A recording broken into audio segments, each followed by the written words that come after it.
Patay na nang makita ng mga kapitbahay niya si Celso Opelia sa Sitio Cobcob, Santa Teresita, Barangay Cabantian, Davao City. Pinagsasaksak siya ng hindi pa nakikilalang salarin. Bago siya natagpo ang patay, inihatid pa ni Opelia ang anak sa pinapasukang call center. Pauwi na ang biktima nang mangyari ang krimen. Pagbalik niya dito na kung ano nakakita po allegedly na siya kauban mga minor de edad na prior na naitabo ang insidente.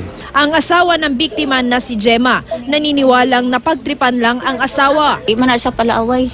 Pero unsa lang siya, ikaw nag-service ka, naghilot. Siya diri nabilin. Oo. Nya, Wala ko kabalo, unsay ilang ginabuhat na ako sa maa. pero wala gyud siya kalaban pagkabalo ninyo. Wala man. Patuloy pang iniimbestigahan ng pulisya ang insidente. Inaalam pa ang pagkakakilanlan ng 2 minor de edad na huling kasama umano ng biktima. Sheila Vergara Rubio, Nagbabalita, Pilipinas.